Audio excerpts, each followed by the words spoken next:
Good evening. I'm David McLaughlin, Provost of New York University, and as Provost, I'm very pleased to welcome you all to what most certainly will be an interesting and important event. One of my most rewarding activities as Provost is to attend just this kind of event, university-wide lectures that feature the work, the ideas, and the scholarship of some of the most distinguished members of NYU's faculty.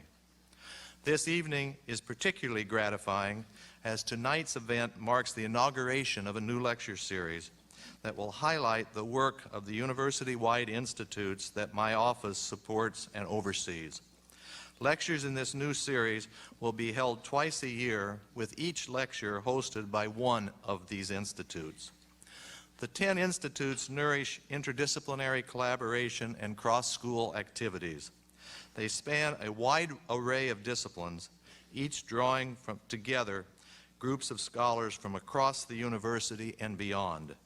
They range from the Center for the Study of Gender and Sexuality to the Hemispheric Institute for Performance and Politics, from the Humanities Initiative at NYU to the Institute for African American Affairs, and they include the international houses such as Africa House and China House.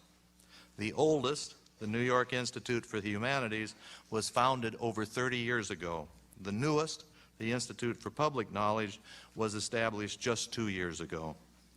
The Remark Institute was founded in 1995 under the direction of tonight's speaker, Professor Tony Judt. It was named after Eric Maria Remark, the author of All Quiet on the Western Front, and whose widow, Paulette Goddard, made a generous bequest to New York University. The Remark Institute aims to promote the study and discussion of Europe and its neighbors, and to encourage mutual understanding between Americans and Europeans. Among the most high-profile of Remark's many activities has been its biannual Remark Lectures. These lectures have gained a distinguished reputation for scholarship and productive thought, provocative thought. I'm very pleased that tonight's Remark Lecture is also the inaugural lecture for the Institute's lecture series. I will now turn the podium over to my close friend and colleague, Dick Foley, Professor of Philosophy and the university's Vice Chancellor for Strategic Planning. Dick.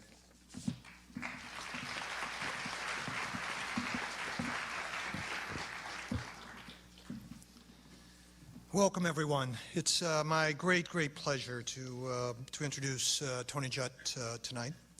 Tony is, by any measure, one of the great and most influential historians of our time.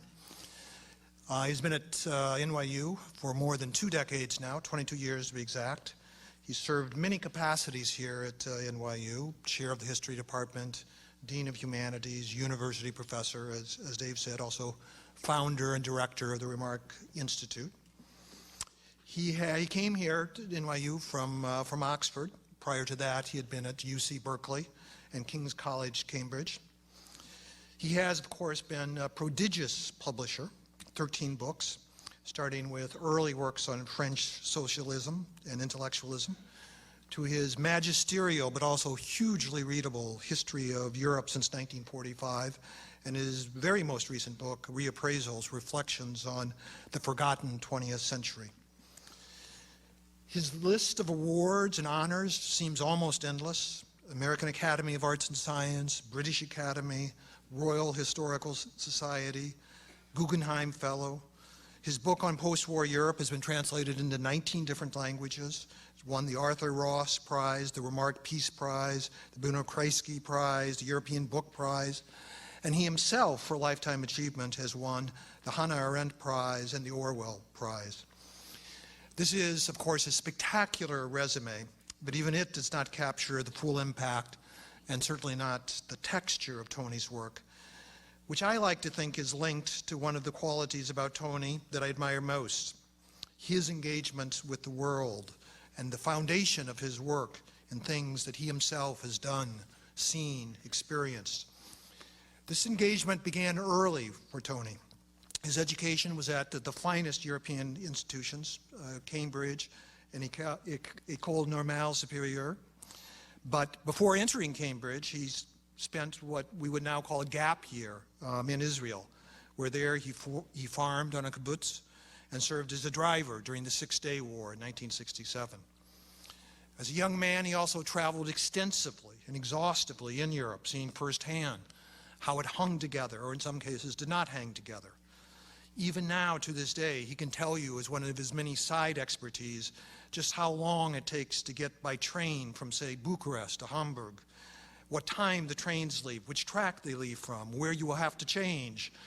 He can tell you these things because he's traveled these lines many, many times, and while traveling, thought how the history and relationship between any two given points in Europe has been shaped by their distance from one another, and how extensive the difficulties are in getting from one point to another. It is this link between ideas and actual lived experience that I think permeates his work and is central to its trajectory. Though sometimes, especially in the early work, it's been the absence of that link that's been the subject of his inquiries. For example, his early books on French intellectuals, which focused in part on the dangerous ease with which ideas, thoughts, theories can weigh sometimes too lightly on one's actions, one's engagement with the world. That gap never exists in Tony's works. And it is one of the primary reasons in my mind why Tony is not just one of the great historians of our time, but also one of the great public intellectuals of our time. It is with enormous pleasure that I introduce Tony Judt to speak on what is living and dead in social democracy.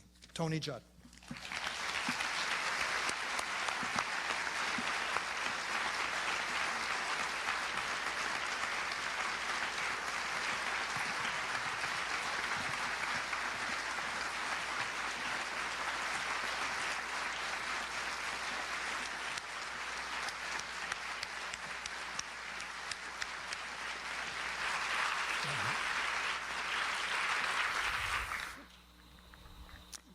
Can you hear me? Good, thanks. Thank you all very much for coming. I hope you don't mind if I begin by shooting the elephant in the house, if you'll forgive the first of a number of politically incorrect observations. As you can see, I'm lecturing to you from a wheelchair. The reason is that I was diagnosed a year ago with a progressive variant of amyotrophic lateral sclerosis, which you will know as Lou Gehrig's disease.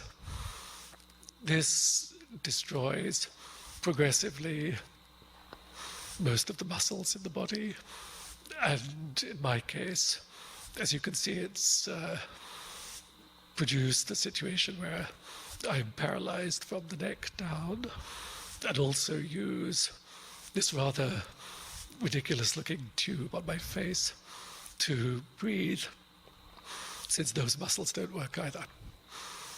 This has certain advantages from your point of view. I promise you I shall not distractingly walk around the stage. I shall not deploy redundant body language or excessive ersatz Italian hand gestures. What you get this evening, ladies and gentlemen, is the original talking head.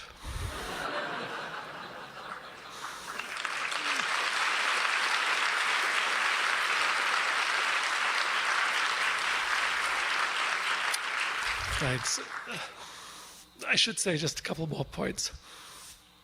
A number of people did ask me if I would lecture, instead of on the topic that I'm going to talk about, if I would lecture instead on the disease that I have, Lou Gehrig's disease, because this would be useful to raise public understanding, awareness, and so on. But I'm not a doctor, so what I would have given you would have been a sort of show and tell. It does seem to me that, so far as show is concerned, you can see perfectly well for yourselves what the disease looks like and what it does to people. As far as tell goes, all I can assure you is that this is, in every sense of the word, a non-communicable disease. So you will have to pass on the specialized medical lecture. If I were American, I might have responded more positively to those of my colleagues who said that it would be uplifting for you and for me, for you to see that a quadriplegic wearing facial Tupperware could give a public lecture. But I'm English, and we don't do uplifting.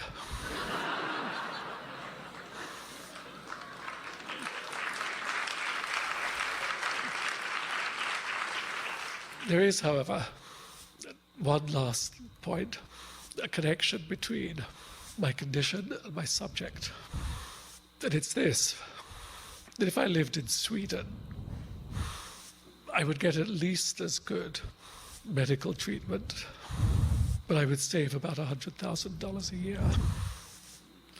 That should give me some justification for slipping into my subject, which is what is living, what is dead in social democracy. If you look over the past few years at public opinion polls and surveys in this country, you'll find that if people are asked, would you like your child to have better life chances at birth? Would you like your wife's survival in maternity to be more guaranteed? Would you like your children to be better educated? Would you like better guarantees of support if you lose your job? Would you like universal medical coverage at low cost? Would you like longer life expectancy? Would you like less crime and more public services? People in this country universally say yes.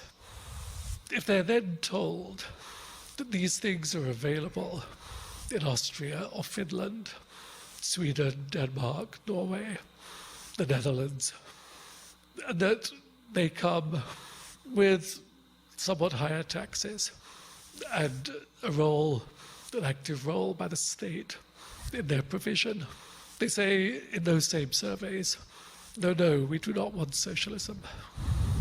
No, we do not want the state interfering in our affairs. And above all, please, no, we don't wish to pay higher taxes. There is this curious cognitive dissonance between the ends that people are willing, in very large numbers, to approve and even seek, and the means that they are unwilling to consider.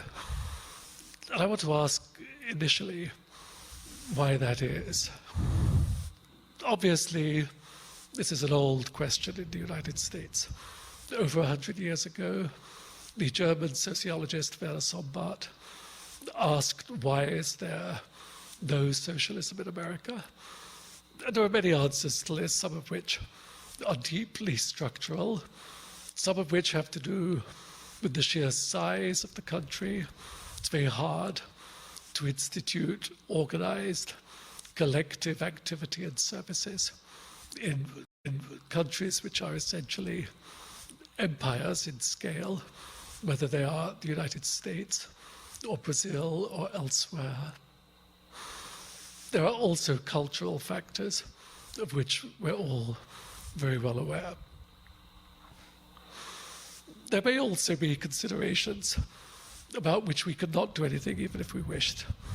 If you ask yourself, what is it that the various countries that have a system of welfare that we associate with social democracy, what do they have in common? Of course, if you think of the list I gave you, your first thought would be that in order to have successful social democracy, you need a large number of people who are able to do cross-country skiing.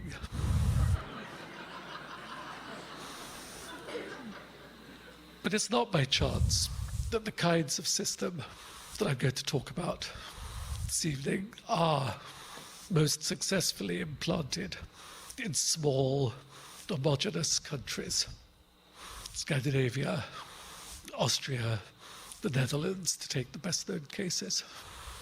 In these countries, issues of trust, issues of acceptance of a willingness to pay for other people's services, whether in your own generation or in a future generation, it's closely connected with the assumption that they will do the same for you and your children because they are, as it were, like you. And it's not accidental that social democracy and enthusiasm for the welfare state has declined in countries like the Netherlands with the rise of multicultural communities and considerable suspicion about the willingness of others, minorities, who look different and sound different, to behave in the ways that the homogeneous white Protestant community has done for decades before. We don't have that kind of country here, and that may be a consideration. It may also be the case, and I'll come back to this, that social democracy and the welfare states, that they're not quite the same thing, do face real practical problems today, which make them difficult to imagine in the future, not only if you're American, but also for Europeans. But I want to look at a slightly different question, and that is the very difficulty we have in even posing the question of how should we imagine a different sort of society? How should we imagine a different set of collective arrangements to mutual advantage? I want to argue that our problem is not sociological, it's not economic. It is, if you like, forgive me this academic phraseology, discursive. We don't know how to talk about these things anymore. To do this, I want to go back a little in time. And I have on my side Maynard Keynes, whom I shall quote once or twice this evening, who famously wrote that a study of the history of opinion is a necessary preliminary to the emancipation of the mind. So to emancipate our minds this evening, I want to study for a minute the history of an opinion. The opinion I have in mind, of course, is what you might call economism, the way we talk about public affairs today. For the last 30 years, in this country, in the United Kingdom, in Ireland, in general in the English-speaking world, to a much lesser extent in continental Europe and elsewhere, we have lost the capacity to think of public affairs except in, and in a very restricted sense, in economic terms. When we ask of a policy or a proposal, is it good or bad? We don't actually ask, is it good or bad? We ask, is it efficient? Is it productive? Would it benefit gross domestic product? Would it be inefficient in that respect? Would it contribute or not contribute to growth and so on? We ask, in a very restricted sense, economic questions. We talk economics as a language of public policy. That is not a natural condition. It's an acquired one. It's not the first time that people have done this. In 1905, the great William Beveridge, who 40 years later would go on to found the British welfare state, gave a lecture in Oxford where he asked why it was that political philosophy had been obscured in public debates by classical economics. That obscuring of political thought by economic language happened again in the 1920s, and it has happened to us.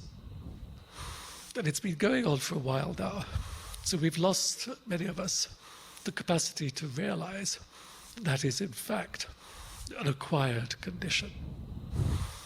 It's not, by the way that the great classical economists themselves used to think and talk.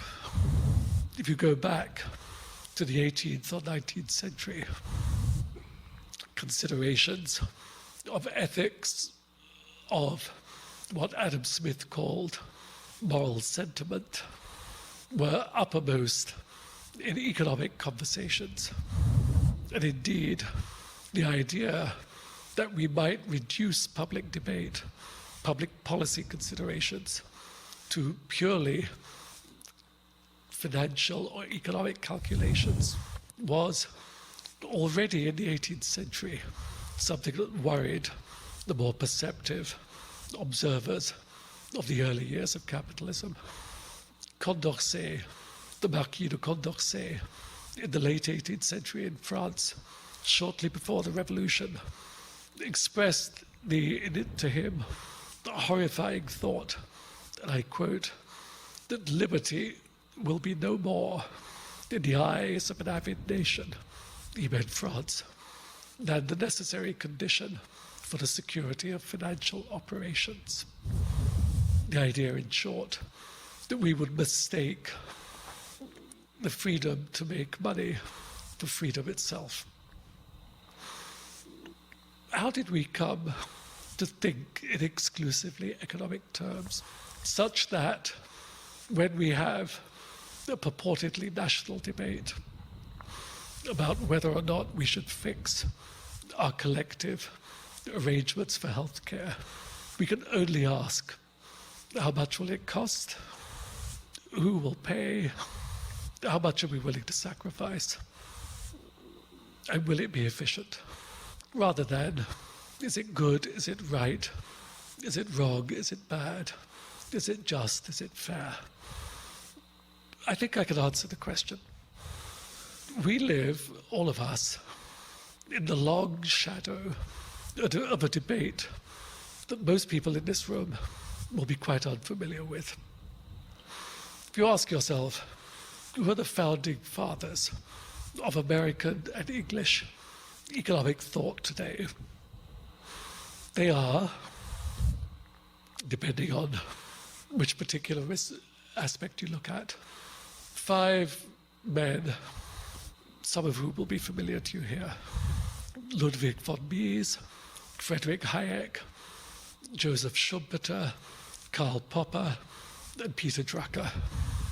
Drucker, a management guru of enormous significance and influence in the 60s, 50s and 60s and 70s in this country.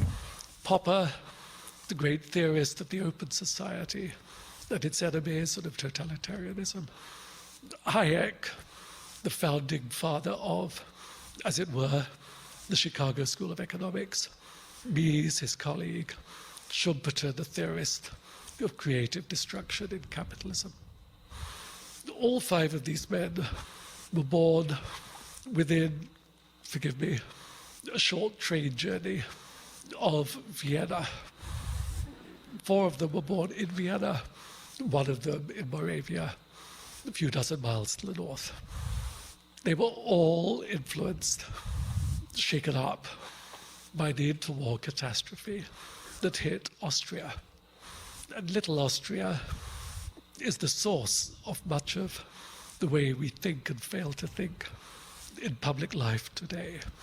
Because what happened in interwar Austria was, firstly, of course, the catastrophe of World War I, then a socialist experiment in Vienna, and then progressively a reactionary response to that experiment, and eventually, of course, the Nazi takeover, 1938. All of these men were refugees from that experience, and all of them, Hayek especially, the most influential of them all, cast their thought in terms of a question.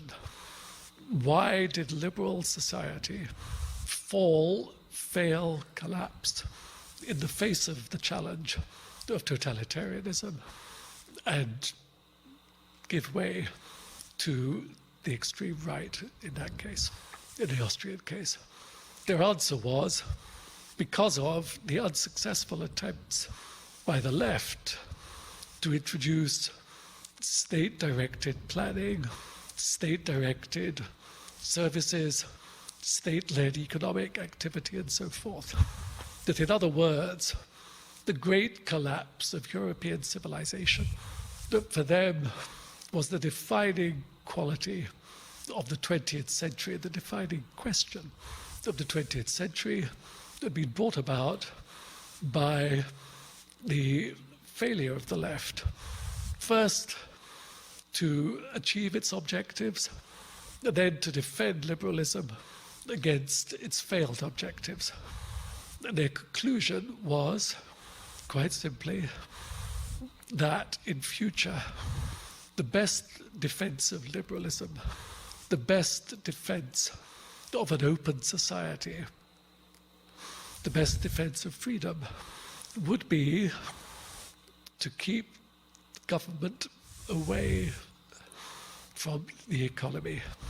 If you kept government away from the economy, if you kept politicians away from planning, regulation, direction, however well-intentioned, left-wing, socialist, social democratic plans to improve society, then you would not open the path to totalitarians of right or left, and you could protect the liberal heritage that they had seen crumble before their eyes, before they fled to America, to England, to New Zealand in Popper's case. Now, there was another person who responded to this same challenge from a different angle. Maynard Keynes, the great English economist, was born in 1883, the same year as Schumpeter. Keynes grew up in a stable, secure, confident, safe, prosperous, powerful England. And he watched in World War I, and after the war, and into the 30s, as that culture, that economy, that society collapsed and declined and fell, and all the certainties of his culture, his class, fell with them.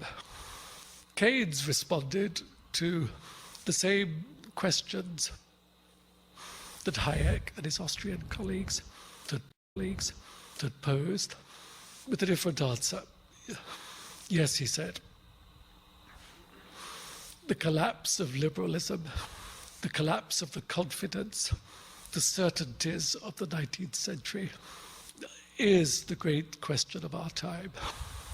But the answer to it is not to reduce governments so that there remains a free and untroubled society, but to provide security from above so that people will not, in desperation, turn to the right or to the far left in the hope of protection against the terrifying world.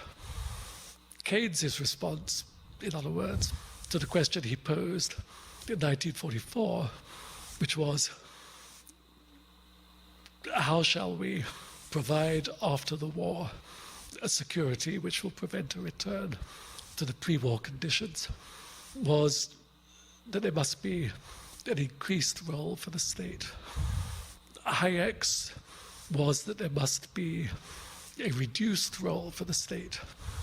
Both were answering as they saw it from the very different circumstances of England and Austria, the challenge of the failure and the collapse of liberalism.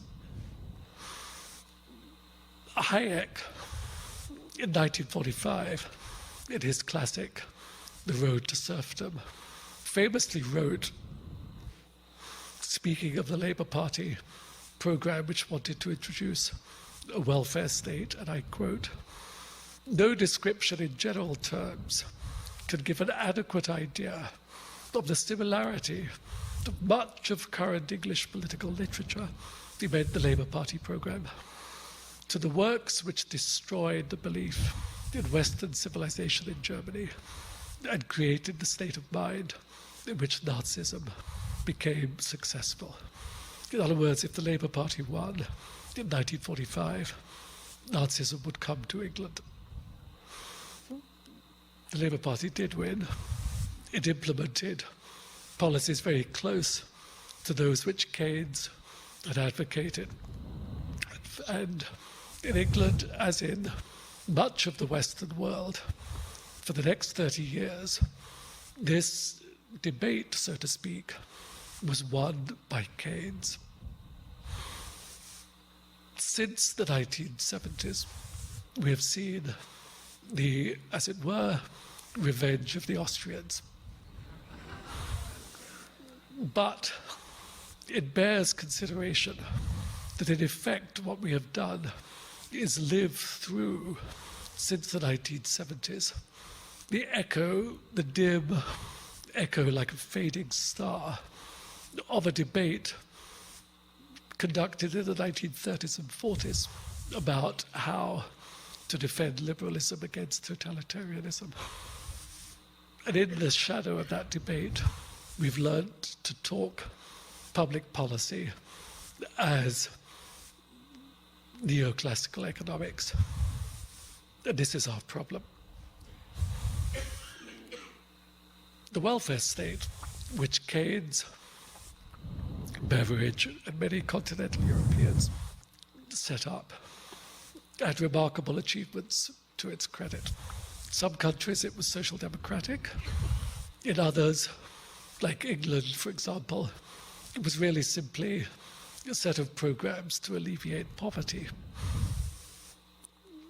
Its success lay in the remarkable reduction in inequality.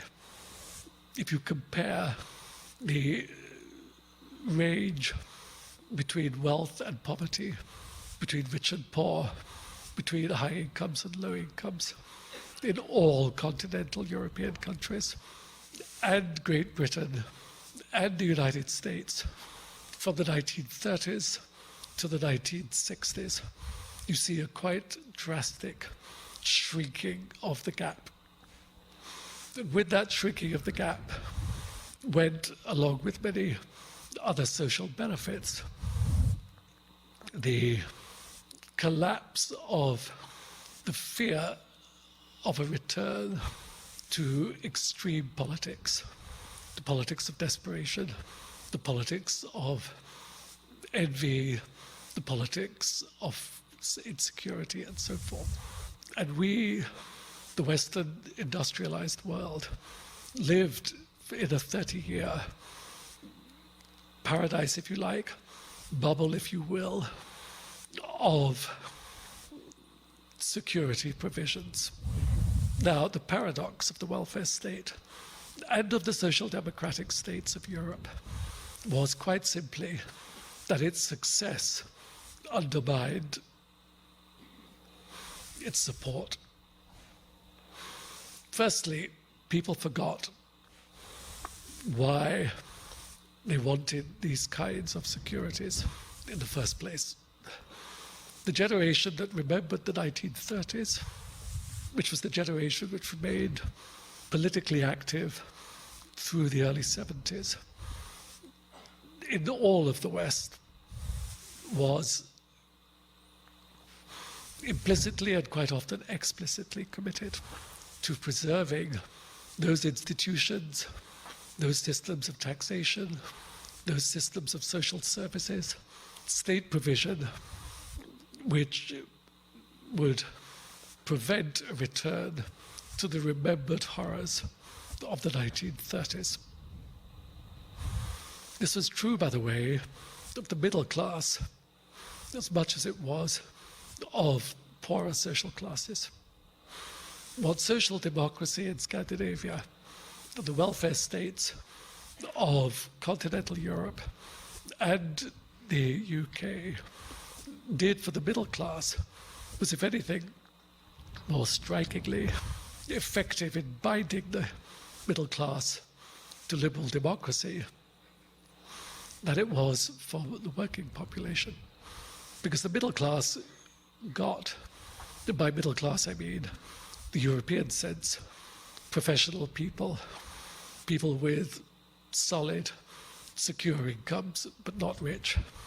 They got all the welfare and social provisions that the poor got: free education, cheap or free medicine and health, insurance, protection, pensions, and so forth.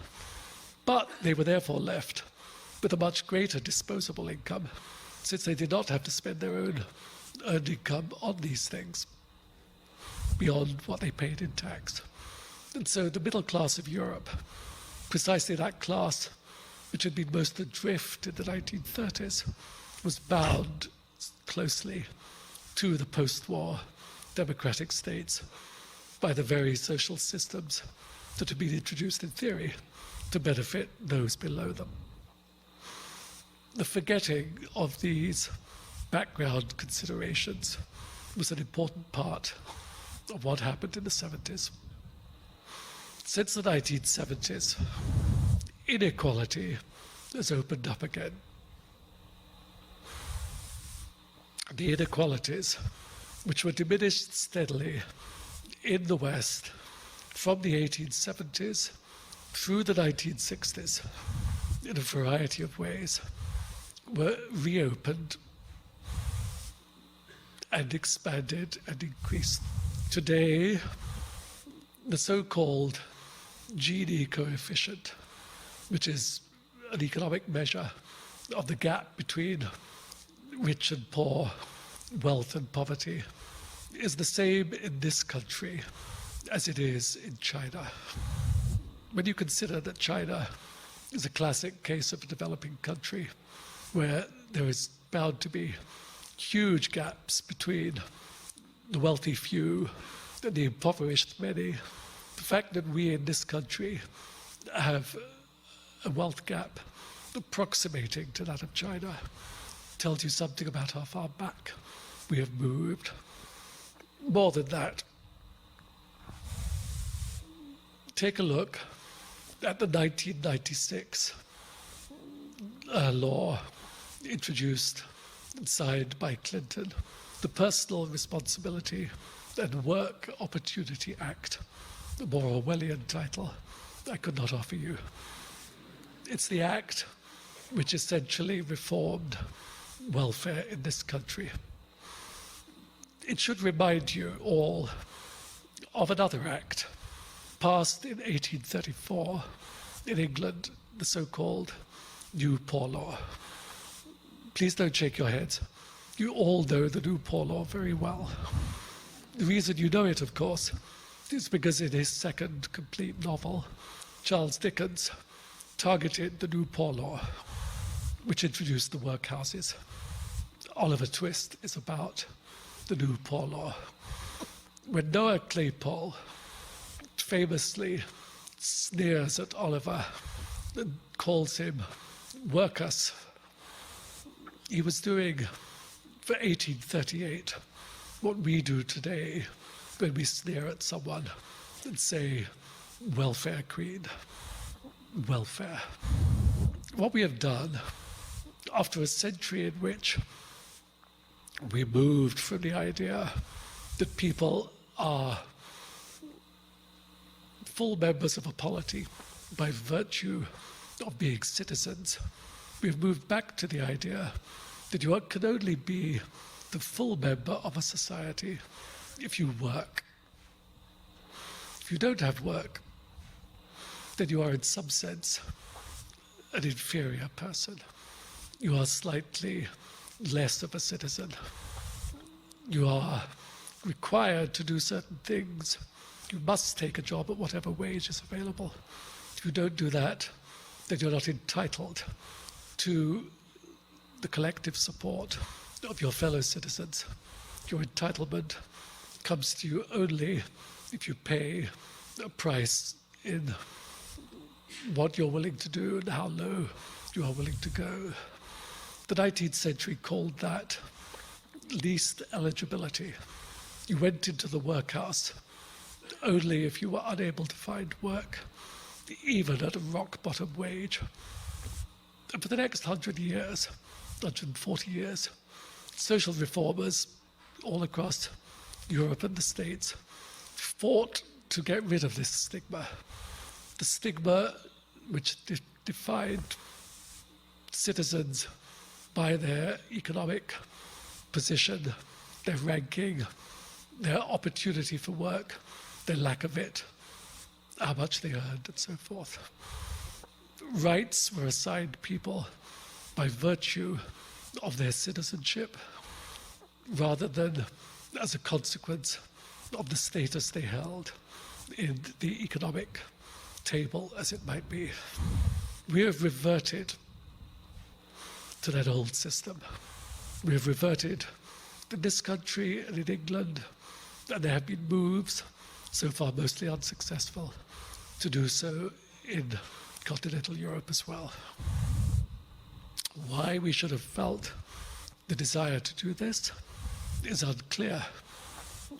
Why we would wish to move from a system which we had achieved by the 60s, whereby all of our fellow citizens had equal rights, equal standing, and if they, by some misfortune, failed to find a job, failed to find a place in the economic life of the nation, they did not lose because of that. Standing, presence, opportunity, rights, credibility in the social life of the nation. We've moved back, and it's interesting to ask why we've done this, why we fail to produce a language which stigmatizes this change, condemns this change as a step back into an earlier period, an earlier time, which men and women did so much to fight their way out of. It's certainly true that it's very easy to accept new realities, new circumstances, new inequalities, striking inequalities of the kind we now have, if everyone else treats them as normal. We can take Tolstoy's word for this. In Anna Karenina, he observes in passing that there are, and I quote, no conditions of life to which a man cannot get accustomed, especially if he sees them accepted by everyone around him. But this disposition to admire, and I'm quoting again, and almost to worship the rich and the powerful, and to despise, or at least to neglect, persons of poor, mean condition, is the great and most universal cause of the corruption of our moral sentiments. Those are not my words. Those are the words of Adam Smith, who regarded the risk that we would come to admire wealth, despise poverty, admire success, scorn failure. That's the greatest risk, the greatest sentimental, ethical risk that we faced in the new commercial society that he could see coming. And it's now upon us. Well, let me give you perhaps what seems to be the most striking example of the kind of problem we face. And it comes in the form of what will strike many of you as a rather anodyne economic process, the process of privatization. In the last 30 years, the cult of privatization has taken over Western governments. Why? The shorthand version is that it's cheap. If you have an inefficient public program or publicly owned activity, whether it's a waterworks, an electric company, a trade system, a factory, you sell it. If you sell it, you bring money into the state. You sell it to someone in the private sector, they're more efficient because of the profit motive. The thing in question works better, the state offloads an inappropriate responsibility, and the public sector earns a bit of money in the sale. But that's the theory. The practice is very different. What we've experienced over the last 30 years is the steady unloading of public responsibility into the private sector. In the first place, this is not efficient. Most of the things that governments have seen fit to offload onto the private sector, they wanted to offload because they're not profitable. Whether it's a railway company or a coal mine or a utility, a gas utility or whatever. And in order to get people to buy it in a public offering, when they sell it, they have to sell it cheap. When they sell it cheap, the public takes a loss. I give you one example. It's been calculated that when, in the course of the Thatcher-Blair privatizations from 1980 through the late 1990s, because of the deliberately low price at which long-standing public assets were sold to the private sector, £14 billion was transferred from the tax-paying public to the private purchasers. A further £3 billion was transferred to the City of London in the form of fees, charges to the banks which handled the transactions. £17 billion, $30 billion, in other words, shifted from the public to the private sector in order to get the private sector to buy public assets they would not otherwise have been willing to buy. $30 billion, that's, give or take, the endowment of Harvard, the annual gross domestic product of Paraguay or Bosnia-Herzegovina. That's a very large sum of money. It's not obviously an efficient way for government to use public money. Secondly, the famous question of moral hazard arises. The reason that people in the private sector are willing to buy apparently inefficient public sector goods is because the public sector underwrites the outcome. Buy this railway, or in the case of London, give you a precise example, buy the London Tube. If it doesn't make a profit, we will compensate you. If it does make a profit, it's yours. Now, firstly, this undermines the classic economic argument for privatization, which is that the profit-based private sector will be more efficient. Secondly, of course, by promising someone that even if they don't make a profit, they make a profit, you undermine their motive to make a profit. This is called, pretentiously, moral hazard. But thirdly, most of the goods which the state sells off, it sells off because it cannot itself run them very well, but is nonetheless obliged to regulate in one form or another.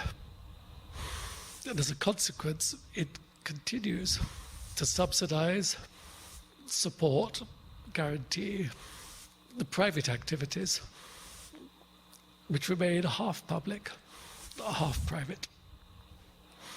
This is not just inefficient, it takes us back to a very old story about the way states discredit themselves. If you are audited today, my apologies to those members of the audience under 21, for whom this may not seem to matter very much, but for those of you who might imagine being audited, in this country or in England, you will not be audited by the state. You'll be audited by a private company which has contracted with the state, pretty much the same way that private companies contracted with the government in Iraq, or the way private companies in England today contract with the government to provide residential care services for the elderly. The government farms out, in other words, its responsibilities to private companies. In the 18th century in France, this was called tax farming. The government was not very efficient, not very good collecting taxes. So what it would do would be to invite bids from private individuals to collect the taxes for it. The highest bidder got to be the tax collector. He was then free to collect as much money as he could, and it all went to him. He, in turn, paid the government the agreed figure, the government discounting, so to speak, its tax income for the guarantee that it would get something. And then the guy would go out and screw the peasants in any way he could to get the maximum amount in. It was decided after the fall of the Ancien regime that this is a very inefficient system. Firstly, it discredits the state. Secondly, you bring in less money than you otherwise would. Thirdly, you get very disgruntled peasants. In this country today, we have a discredited state, and less money comes in than otherwise would. Curiously, what's the matter with Kansas? We don't get disgruntled peasants, but the problem is the same. We have sold many of the state's responsibilities to the private sector. The advantage of this is clear in terms of reducing the state's responsibilities, but the price is clear. It reduces the state's credibility and its standing. What you get are gated communities, in many senses of the word. Communities, parts of society that do not feel that they deal directly with the state. They deal with intermediary individuals. They deal with private entrepreneurs acting for the state or doing things the state used to do, but doing them either less well or at a higher cost. And in either case, reducing our sense of allegiance to the state, proximity to the state, and commonality with fellow citizens. This has been very well theorized by one of its greatest practitioners, Margaret Thatcher, notoriously said of social policy, and I quote, "There is no such thing as society. There are only individual men and women and families." But if there are only individual men and women and families, and the state keeps its distance from them, and there is no sense of collective responsibility, collective activity, collective goods that we share in common and for which the state is responsible, whether those goods are a road, the provision of medical care, the collecting of taxes, the provision of armed protection. We now have private police forces, something that the modern state spent 100 years working to get rid of in the course of the 19th and early 20th century. If you don't have those things, then you lack anything that separates the individual from the state. And all you have is the state as a repressive force, the state as an absent government, and individuals at the bottom competing for power and position within the space between them and that state. The consequences of this are not attractive. They were not attractive before the modern state arose, and it was well observed in the early years of the building modern responsible states that the idea, and I quote again, is essentially repulsive of a society held together only by the relations and feelings arising out of private interest. That was written by John Stuart Mill, another great liberal classical economist. What then is to be done? Where can we go from here? We have to begin with the notion of the state. The state as the incarnation of collective interests, collective purposes, collective goods. The state which does not slough off its responsibilities onto the private sector, but is specifically responsible for certain things that the private sector cannot do or cannot do fairly and consistently. There are, after all, but certain public institutions that society needs, and of which, and I quote again, the profit could never repay the expense to any individual or small number of individuals. Only the state could perform them. Adam Smith. What can the state do? What should it do? There are certain things we can no longer recover from the old approach to state-centered government. The 20th century narrative of the state was bound up with the idea that progressives, socialists, reformers had history on their side. The universe, in the words of the late philosopher Bernard Williams, was cheering on our projects. We knew we were on the side of history. We don't know that anymore.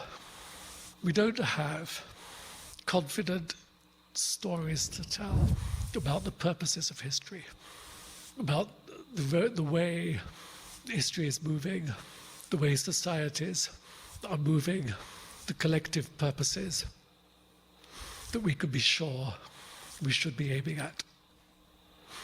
We've lived through a century of ideologies which purported very confidently to know what the state should do and to tell individuals that the state knew better than them.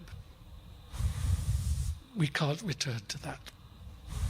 So we have to know that there are limits on what we can ask of an activist state. We also can't return to the confident rhetoric and language of social democracy itself. That language of the left, which emerged before World War I, flourished in the post-World War II years, and shaped much of what I was describing earlier as the great generation of social democratic welfare states. It's not accidental that today in Europe, social democrats do badly again and again and again at elections, even in traditionally social democratic countries, even in the midst of a shameful catastrophic financial crisis. The reason is because their language no longer bears any convincing relationship to their programs. Social democracy emerged as the alternative within the left to Marxist socialism and a little later to communism. If you look at the great texts of the Social Democrats of the 30s and 40s, they are all defensively targeted towards their left. We are democratic, they say, not authoritarian. We believe in freedom, not repression. We are not communists, to some extent, although this varied. We are not Marxists. We are Democrats who happen to believe in social justice and so on.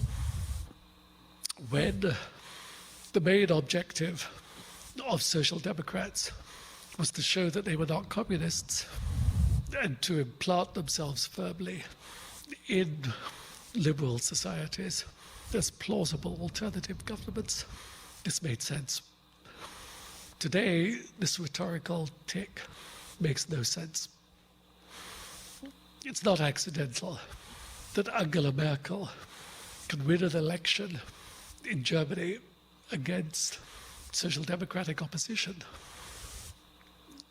with a set of policies that essentially resemble theirs. The Social Democrats of today have a problem. They won in Europe. Social democracy, in one form or another, is, with apologies to Molière, the prose that people speak. It's the way they talk politics. They make assumptions about the state, about social services, state provisions, and so forth. So Social Democrats, they have nothing distinctive to offer. They have no narrative to offer, no story which distinguishes them from the center and center-right mainstream. It's different in this country, and I'll come back to that. But Social Democrats need a new language. They need to begin by asking, how should we talk politics, before asking, what are our policies? The policies are not the problem. So what can be recovered? We can't recover that old, self-confident vocabulary, that historically informed vocabulary, that vocabulary which separated Democrats from authoritarians, but there are no longer any authoritarians against which to separate yourself. Well, we could begin with the practices of social democracy. What, after all, is distinctive about the kinds of policies, the kinds of approach to policies that I want to bring out here in the next 10 or 15 minutes before I stop? The first is, and I'll use, if I may, railways. I believe something was said about railways earlier. To illustrate my point, imagine a railway station. I mean a real railway station, not Penn Station, which is an unsuccessful 1960s shopping mall over a cellar. And not Grand Central, which is a glorious mausoleum over a commuter railway station. I mean, something like Waterloo Station in London, the Gare de l'Est in Paris, Central Station in Milan, Berlin's magnificent new terminal. If you look at these stations, you can see that there is no reason why the sandwich bar should be in the public sector. The private sector does sandwich bars better. I remember from my childhood when British Railways sandwich bars were in the public sector. And this is one arena in which competition works. But you cannot run trains competitively. Trades like agriculture are both the economic and the public service. You can't render them more efficient by putting two trains on a track, see which one is run better, as it were. You can actually do this. And the English, God help them, have tried this with bus services, where you have competing bus services. What happens, of course, is that the bus service is more profitable, which only stops at the profitable stops. Does not go into the little villages where the impoverished old ladies live, and provides an express service for people who can afford it. The state then has to pick up the tab and provide the unprofitable, inefficient bus service, which is a social service, not an economic one. The same is true of trains, which are social services in the sense that anyone could run an efficient, profitable train service if all you had to do was make it go from London to Edinburgh, Paris to Marseille, Boston to New York. But if you want to run a train service which provides the service that people may have occasion to use in areas where they won't use it frequently, but it will have to be used sometimes, then someone is going to have to pay for that. Then it will require public subsidy. And the only reason you can justify the public subsidy is by a theory of what a social service should look like.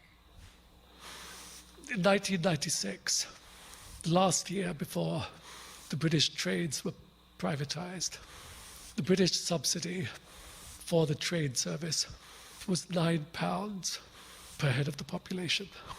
The French subsidy was £21 per head of the population. The Italian, same year, £33. That difference is reflected in the train service that's provided. It explains why the British service was so poor, which was why it was privatized, but could only be privatized at great loss, as I said. But it also explains what the French and Italians were doing. They had a concept of trains as a social provision.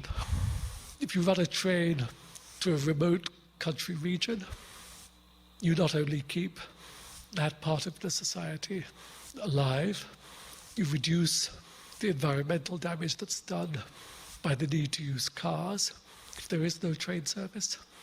And of course, you have the collective sense of what kind of a country you are trying to preserve and promote. That constitutes a sense of collective purpose. If the question you asked was simply, how can we make this train service efficient? You would think very differently. You would close down the inefficient parts. You would sell off the efficient parts. And then you would wonder why you had so many cars on the subsidized roads that now substituted for the non-existent railway service. The public-private distinction here is crucial. Only the state can meet demands that all of us have, but we don't have, each one of us, all the time. I don't want to go up to Vermont every day, and I'm certainly probably not willing to put aside a sum of money every week to make sure that there's a train for when I do want to go. But when I do want to go, it's good that there's a train to take. Only the state can think collectively, provide the option that we would not separately provide, but that we collectively desire in aggregate. There's another way to think about what the state should do. And that is to ask ourselves, what are the social goods that we believe in? Not what works or what's productive, but what do we want in the first place? Let me give an example. It's cheaper, on the whole, to provide benevolent assistance to the poor and to provide a full range of social services to them. Benevolent assistance, meaning churches, private charities, private foundations, occasional assistance in the form of food stamps and so on. But it's humiliating to be on the receiving end of that kind of assistance. It's not humiliating to be on the receiving end of a right, the right to whatever it might be, welfare, unemployment assistance, housing, and so forth. Now you may say, and we are used to saying, but it's so much cheaper to provide the benevolent assistance, then that's what we should do, provided that there's enough of it. But what if we treated humiliation as a social cost? What if we said that there is something wrong about a society in which people are humiliated in order to get the necessities of life? What if we factored in, so to speak, humiliation as a cost or benefit? Then it's not efficient to allow people to be humiliated. And then we might well say, as indeed in some societies we have said, that we should provide the social services, even though they're more expensive, even if they're less efficient, because we are, in a broader sense of our calculations, acting efficiently in pursuit of our broader objectives. That is a way of saying that social democracy consists, and has to consist, in articulating what we think the good society is. We have lost the capacity not to do that, but to talk about it. Ask yourself again, what do you think of the conversation now going on around the healthcare? Or ask yourself about the infamous torture memos of the previous administration, in which highly educated, young, middle-aged men exchanged complicated, thoughtful memos on the pros and cons of torturing people. What struck me upon reading those was that never did you see the question raised as to whether this was the right or wrong thing to do. It was asked, is it efficient? Is it instrumentally functional? Does it achieve its goal?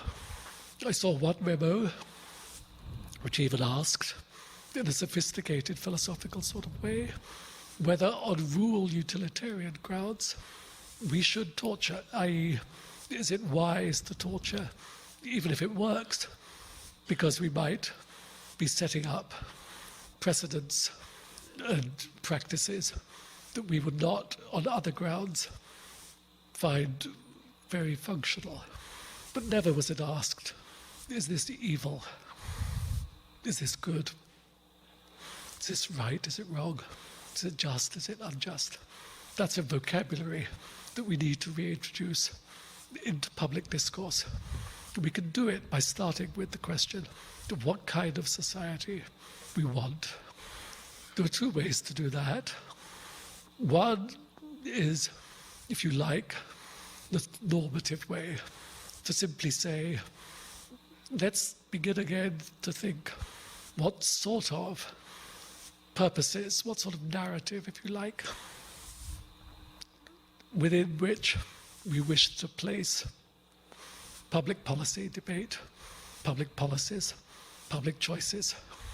Let's learn to talk in a moral narrative and then make decisions from within it rather than from within the economic narrative that we've become accustomed to. That's hard. Social Democrats used to do that, but because their narrative was inserted in a historical one, They didn't have to ask, is something right or wrong, but is it moving in the right historical direction? Is capitalism doomed, or is capitalism the future? We have to ask, because those questions don't make sense to us anymore. We have to ask what's right and what's wrong about a particular policy. To do that, we have to have a larger sense of what we mean by those words.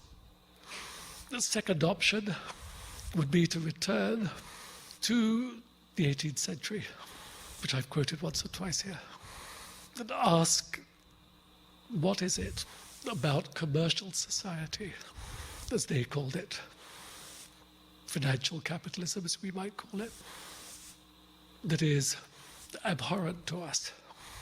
What is it that we instinctively find wrong about our public arrangements? And what can we do about those within terms that make sense to us, which respond to our sense of fairness, which respond to our sense of impropriety, which respond to our sense of something that we've lost, something we know but don't articulate very well collectively, something that's wrong when we have private police forces, something that's wrong when we farm out responsibility for tax collection, something that's wrong when we farm out responsibility for the care of the aged. But there's a third way to think that I'll close on this one. We are now entering, I believe, a new age of insecurity. The last age of insecurity was the one that Keynes brilliantly described. By age of insecurity, I mean this. The great age of what was not then called globalization, the first great age, ended in 1914. No one expected it to end. Everyone then believed in internationalization, the endless, necessary, benevolent increase in trade, in peace, in stability, in prosperity, in growth, and so forth. Keynes himself brilliantly described this, of course, in the opening paragraphs of the economic consequences of the peace. The pamphlet he wrote in 1921 about why the Versailles Treaty would not work, describing the world before 1914 as he remembered it. We, I think, are entering a similar period. We are entering an age of economic insecurity. We're entering an age of cultural insecurity.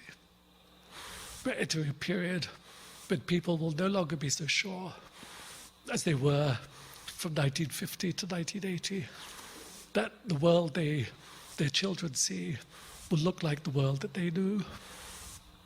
We are going to need to rediscover somehow the ways in which an earlier generation responded to insecurity, to the dangers of insecurity, the political extremes which emerge, the difficulties that people have in believing that present arrangements are likely to endure, and the risk that they will turn to siren voices as an alternative to the insecurities of their own existence.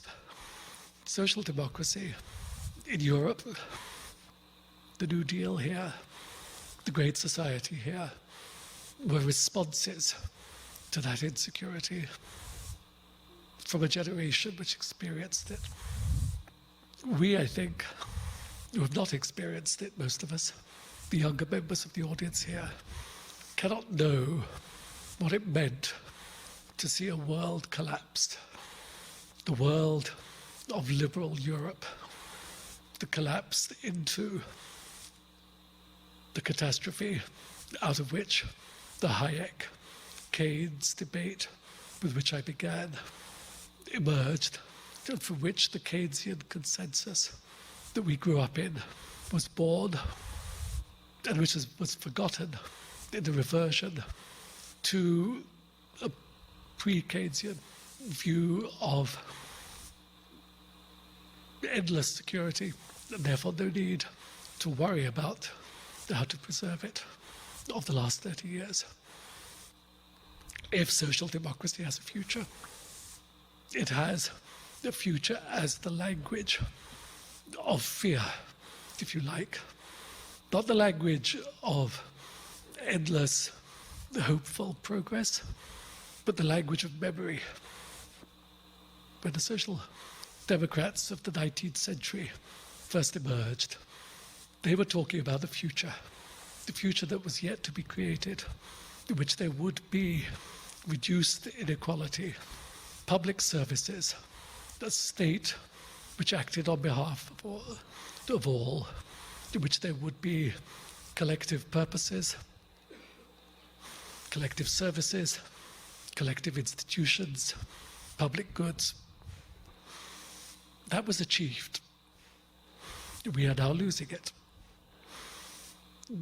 The task of social democracy now is to remember not only what was achieved, but the consequences of a failure to achieve it. The consequences of a failure to recall what happens to a liberal society when it enters an age of uncertainty and insecurity. Social democracy, public goods, collective welfare, state provision of the services that today we inadequately provide privately. They're not a perfect answer. What we've learned from the 20th century is the perfect answers are frighteningly imperfect. But my own feeling, my own sense of social democracy as a possible language, a possible alternative, a possible way to begin to talk publicly about our collective goals, is that it's all we have. We should be angrier than we are, much angrier than we are, about what we've lost rhetorically, collectively,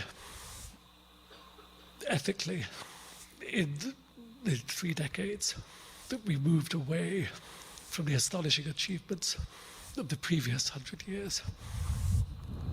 There is something to return to, something worth fighting for, something worth collectively aspiring to. I would end, if I may, by quoting George Orwell on a quite different occasion. Returning from Barcelona in his classic, Homage to Catalonia, and writing, and I quote, "There was much in it." He's speaking of Barcelona, the revolution, 1937. "There was much in it that I did not understand. Some ways I did not even like it. I was not sure that it could work. I was not sure that it did work. But I recognized it immediately as a state of affairs worth fighting for." That, I believe, is true of whatever we can retrieve from the 20th century memory of social democracy. I leave you with that thought. Thank you.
We have time for a few questions. There's microphones in each aisle.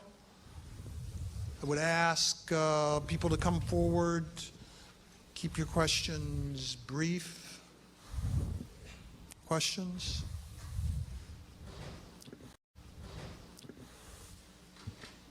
It's hard to see through the lights here. Okay, very good, very good. There's a microphone right behind you.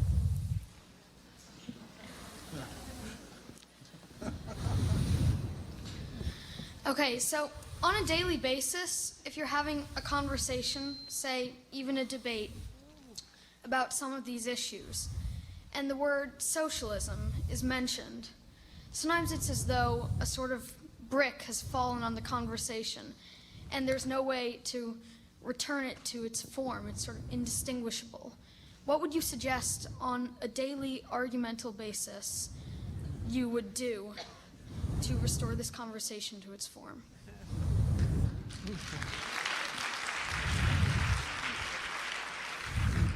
I'm not sure if I ought to reveal the identity of the questioner, but he's my younger son, Nicholas.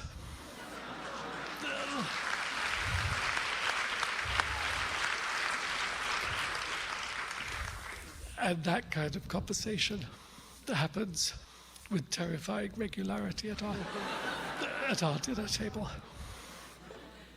Okay, look. Firstly, you have the great good fortune and the cultural disadvantage of being born American. The brick does not fall in quite the same way in Denmark, but it does fall all the same. And the answer to your question comes in two parts. The first is that we cannot get away from the fact that we have lived through a century in which the word socialism was both pejoratively and enthusiastically identified with political systems which turned out to be, or could be seen to have been from the beginning, both economically inefficient, politically repressive, and culturally sterile. We can't deny that. There's no point in pretending otherwise. The Union of Soviet Socialist Republics was, after all, by its own account, socialist. Most communist states described themselves in various ways for various purposes, constitutionally and so on, as socialist. I don't think there's much point defending the word.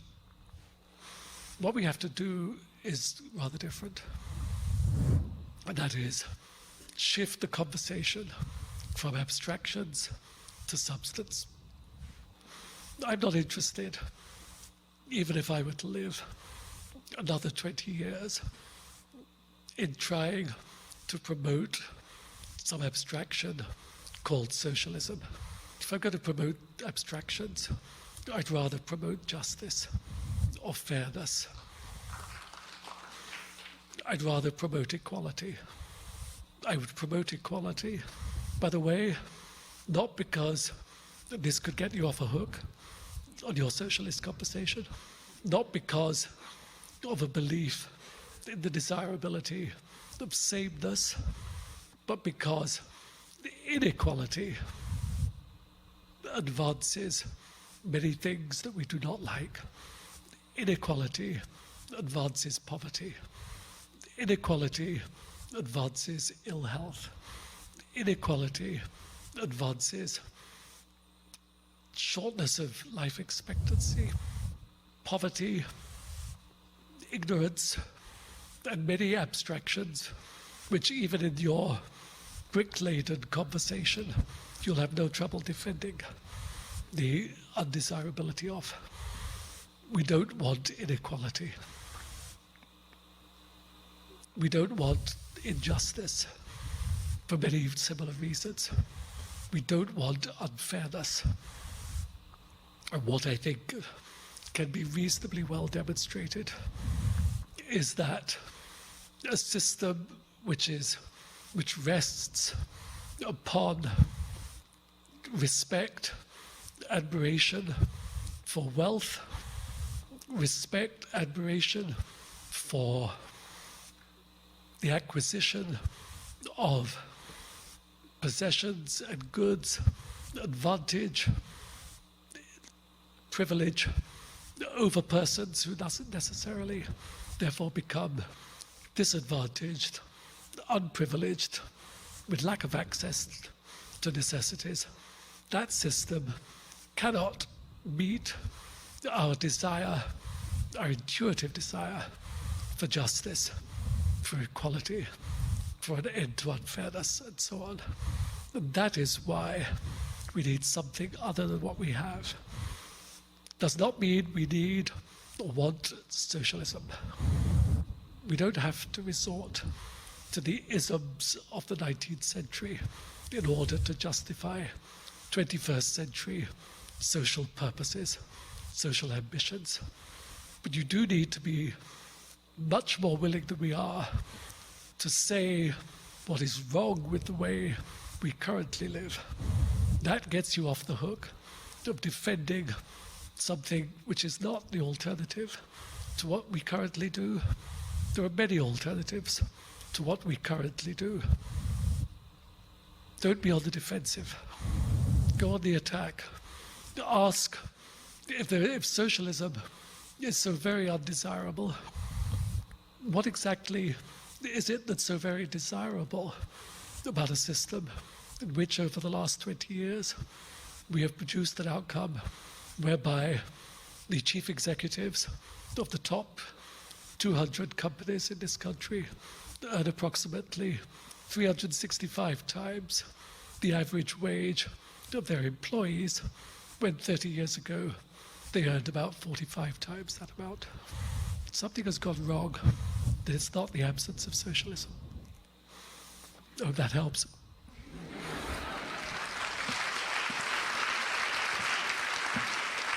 Other questions? Yes, sir. Yes, sir. Hi, Professor Judd. I really appreciated the comments. You've opened up some big questions. But I do have to respectfully disagree, right? Sure. Because social democracy is not all that we have. We do have communism. We have a different synthesis of communism. And in that context, I would invite the audience and you to check out Raymond Lotta's talk on October 26th at the Cantor Film Festival. Everything you know about you've been told about communism is wrong, capitalism is a failure, and revolution is the solution.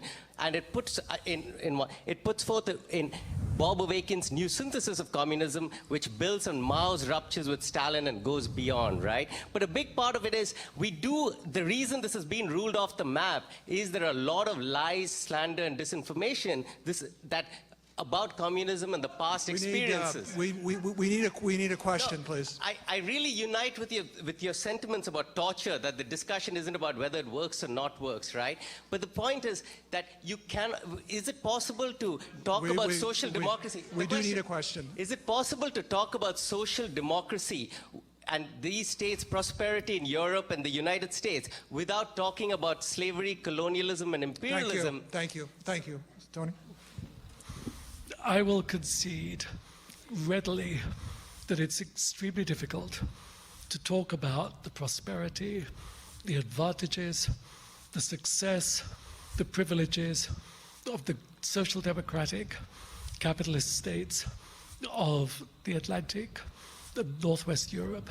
I'm not asking for a response, if you will concede that it's not possible to talk about communism without reference to the Gulag.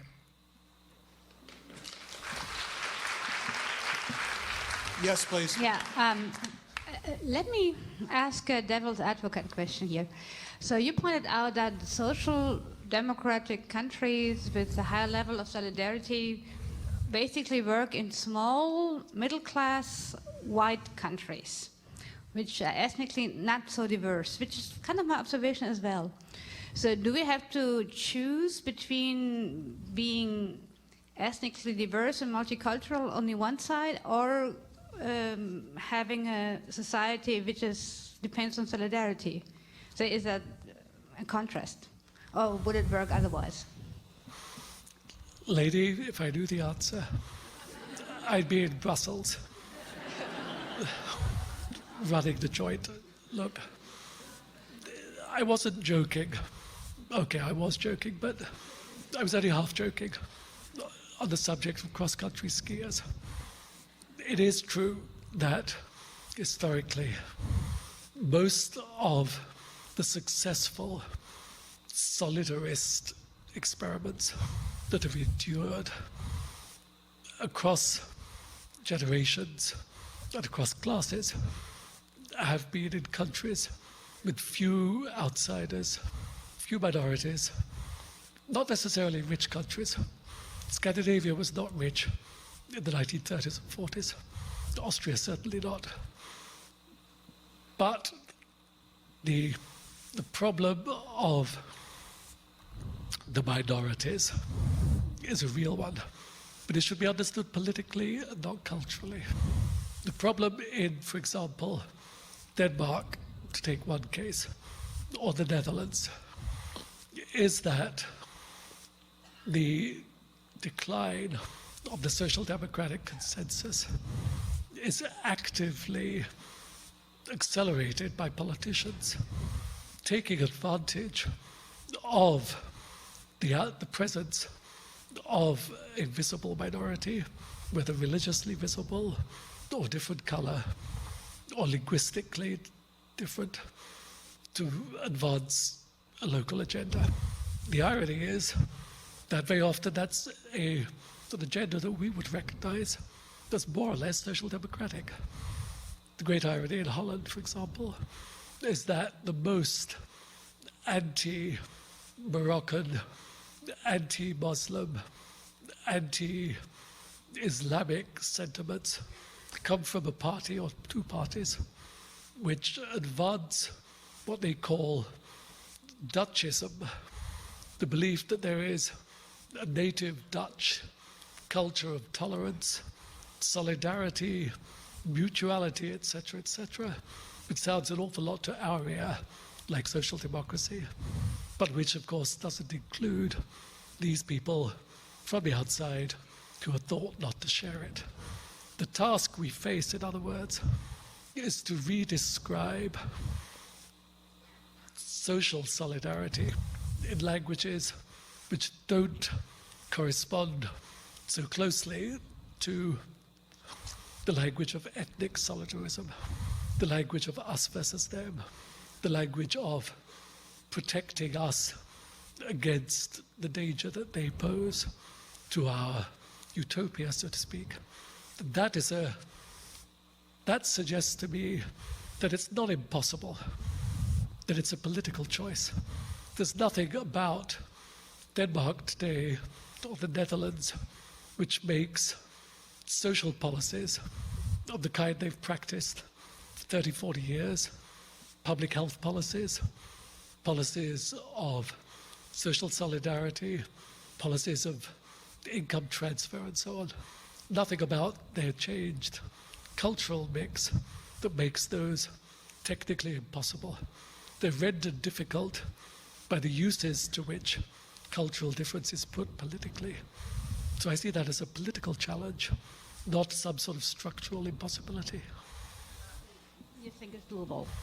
I think it's doable, yes. Because, even in the United States, it's easier to get an Irishman to give money to Ireland than to his fellow black neighbor. You surprise me. No, that's actually the case. Okay.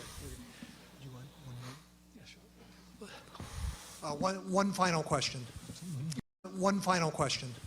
You have one over there, I think. Hi. You're saying that we need to make a major change in language, but also values, I think, and a change that I would certainly support.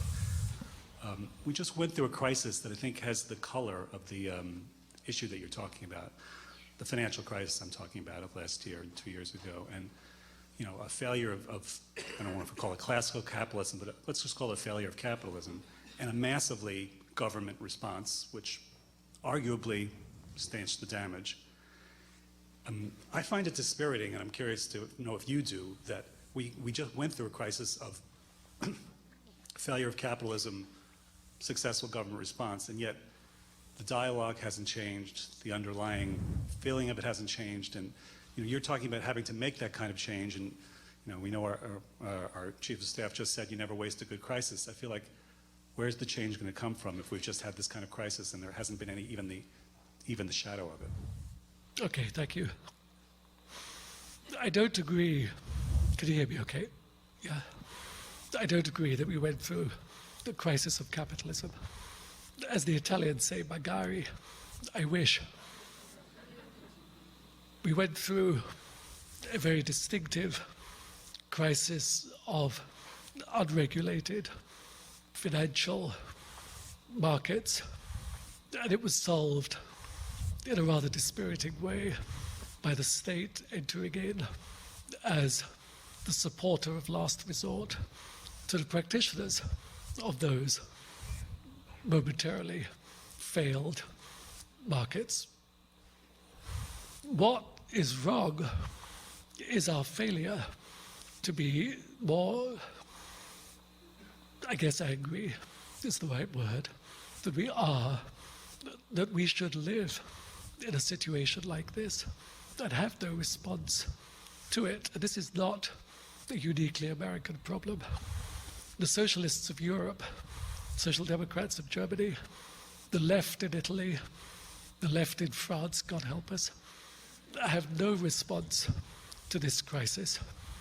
Partly this is, in a way, structurally, for the same reason that they had no response to the 1931 crisis either, which also ushered in a series of conservative or right-wing governments on the back of a major economic collapse. The left doesn't know what to do with unsuccessful capitalism, because the story of the left, of course, historically, was that capitalism keeps on succeeding until it finally fails once and for all. Till it fails once and for all, they didn't have much to say on the subject. It hasn't failed once and for all. What has failed is our ability, our capacity to articulate an alternative governmental response to a distinctive partial failure of the financial system. You can't blame the bankers, as it were, for this. And I don't just say that because I see some in this room that don't wish to cause offense. This is a failure on our own part. We don't know how to talk ethically about politics. We don't know how to say that something is wrong. We don't know how to say that something is unjust. We know how to say it's unfair, but only with respect to our personal situation vis-à-vis a given crisis, a given action, a given consequence. I think that I find it very sad that the present administration, in which so many hopes were vested, not least by the younger generation in this room, should have found so little fierceness, so little urgency in now, that it has nothing to offer by way of a response, except to invite the same crisis to happen in a few years' time. We need to go much beyond the present language that we use. For example, we talk blindly of globalization. Globalization as either causing or curing a given set of economic tensions, difficulties. We look at India or China. We don't look very closely. Take India.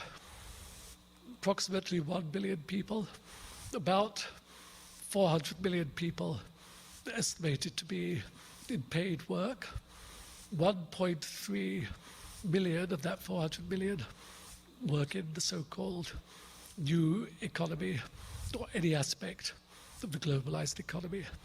The remaining 398 million still work in the pre-globalized world. Much of the world does not live or work in the imagined economic universe that we rhetorically inhabit when we talk about our world today.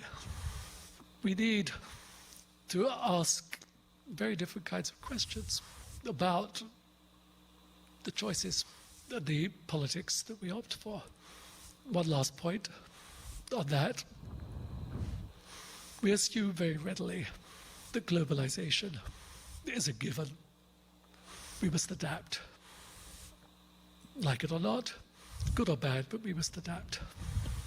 Globalization, arguably, will have, predictably, perhaps it already is having, a very unglobalizing response politically.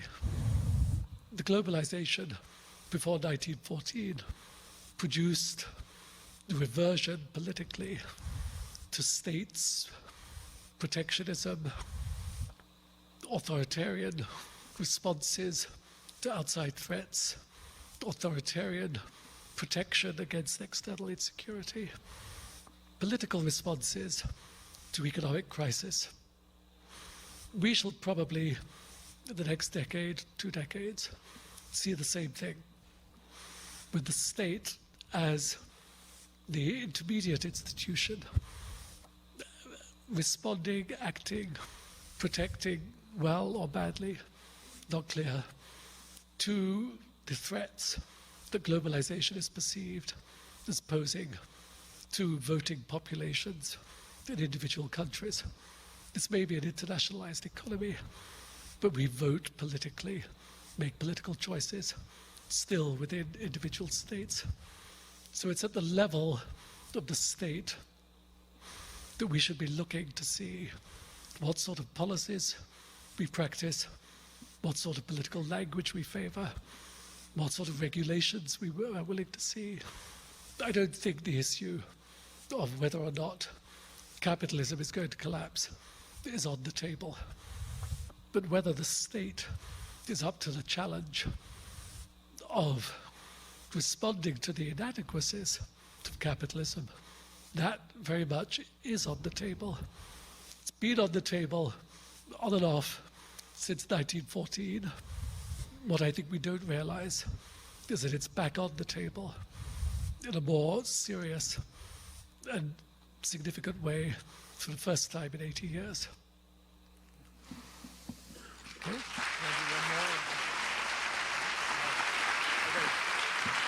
We'll do you. You've been waiting patiently. This will be the last question. I'll ask you to be brief.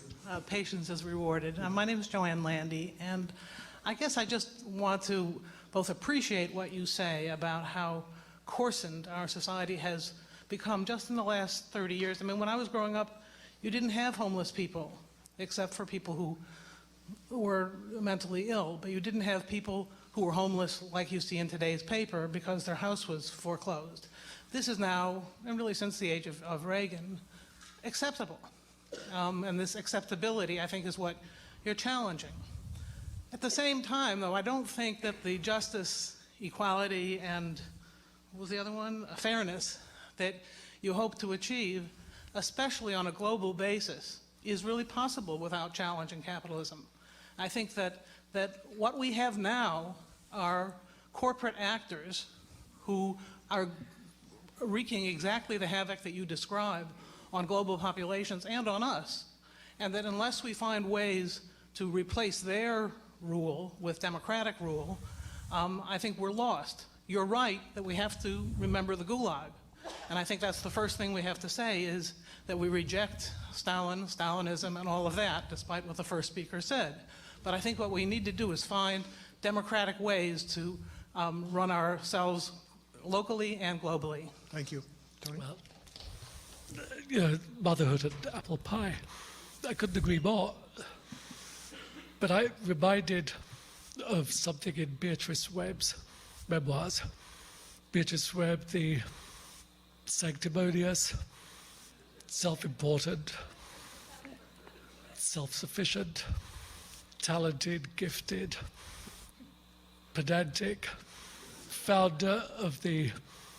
co-founder of the Fabian movement, and one of the early British democratic socialists. She used to go down to the East End of London, and she reported there in the 1890s, meeting people who she politely avoids describing as Jewish revolutionaries, but who were the socialists of the East End of London, rather like the socialists of the East End, the Lower East Side of Manhattan 10, 20 years afterwards. And she said that her conversations with these gentlemen, all named Insky and Shmuel and so on, was enlightening, mystifying at the same time. Enlightening because these guys had a radical, uncompromising, absolutely non-negotiable view that capitalism was the problem, socialism the solution, that anything in between was moral, political compromise, economic ignorance, and cultural abandonment. And she would come away exhilarated as she went back to the West End, to her nice upper middle class Christian life. And then she would ask herself, over drinks with her even more boring, sanctimonious, self-important, boring husband Sydney, she would ask herself, that's fine, but how do we get there? And she spent the rest of her life trying to work out how you get there. That our task is not to say that capitalism is the problem. That's dead easy. It's not to point out that rapacious corporations, overpaid investment bankers, are trashing much of what we built up over the last 100 years. That's easy too. It's also largely true. The question is, how do you get there? That's the hard one. You get there by those kind of conversations that the young gentleman who asked the first question was alluding to. You take socialism off the table. Not because it's bad, but, it's like talking about your ex-wife. Sure, she was bad. But the present is the present. You don't have to worry about her. You're into the next one. Okay?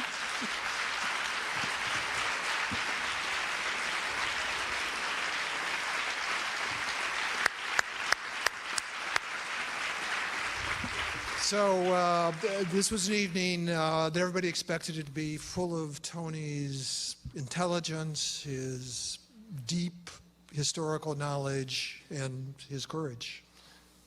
Tony Judt, thank you for being Tony Judt.